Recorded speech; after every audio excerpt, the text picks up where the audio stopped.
Showbiz অঙ্গনে সাড়া ফেলা এক দম্পতি তাহসান ও রোজা। সামাজিক যোগাযোগ মাধ্যমে বেশ সরব থাকেন তারা। সম্প্রতি তাহসান তাদের দুজনের একটি ছবি আপলোড করে ছুড়ে দিয়েছেন এক প্রশ্ন। সেই প্রশ্নের জবাবও দিয়েছেন রোজা। বাংলাদেশের জনপ্রিয় দম্পতির মধ্যে একটি তাহসান রোজা দম্পতি। দুজনকে নিয়ে নেটিজেনদের মধ্যে চর্চা শেষ নেই। দুজনকে সামাজিক যোগাযোগ মাধ্যমে বেশ সরব থাকতে দেখা যায়। সম্প্রতি তাহসান তার ভেরিফাইড ফেসবুক অ্যাকাউন্টে তার স্ত্রীর সঙ্গে একটি ছবি আপলোড করেছেন। ক্যাপশনে তিনি নেটিজেনদের উদ্দেশ্যে ছুড়ে দিয়েছেন একটি প্রশ্ন। সেখানে লিখেছেন, কে আঁকড়ে ধরে আছে। সামাজিক যোগাযোগ মাধ্যমে তাহসানের এই প্রশ্নের কারণ হচ্ছে পোস্ট করা ছবিতে তাহসানকে জড়িয়ে ধরে আছেন রোজা। তাহসান ও রোজার এই ছবি পছন্দ করেছেন নেটিজেনরা। তারা দুজনের জন্য জানাচ্ছেন অজস্র শুভকামনাও।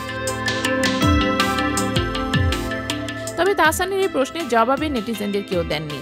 জবাব দিয়েছেন রোজা নিজেই। রোজা তাহসানের এই পোস্টের নিচে এসে মন্তব্য করেছেন, তার আগে হেসেছেন খানিকটা।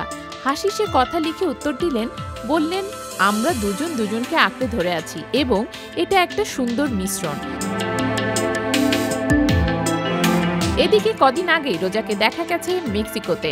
সামাজিক যোগাযোগ মাধ্যমে মেক্সিকোতে ঘুরে বেড়ানোর বেশ কিছু ছবি পোস্ট করেছেন তিনি। তবে রোজার এই ঘুরে বেড়ানোর সঙ্গী হিসেবে তাহসান ছিলেন কিনা সেটা অপরিষ্কার। এদিকে বিভিন্ন মাধ্যমে টানা গান গাইলেও চলচ্চিত্রে হাতে গোনা কয়েকটি গান গেয়েছেন তাহসান। শুধু গাওয়াই নয়, যদি একদিন নামে একটি চলচ্চিত্রে অভিনয় করেছেন। দীর্ঘ বিরতির পর জঙ্গলি চলচ্চিত্রে গিয়েছেন জনম জনম গানটি।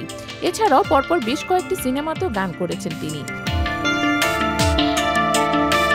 পরপর সিনেমার গান প্রসঙ্গে তাহসান জানিয়েছিলেন, এক একটি সময়ের এক একটি ব্যাপার থাকে। এখন মূলধারার অনেক ভালো সিনেমা যেমন হচ্ছে, তেমনি আর্ট হাউসের ছবিও হচ্ছে। আমার কাছেও পরিচালক প্রযোজকরা গাওয়ার প্রস্তাব দিচ্ছেন।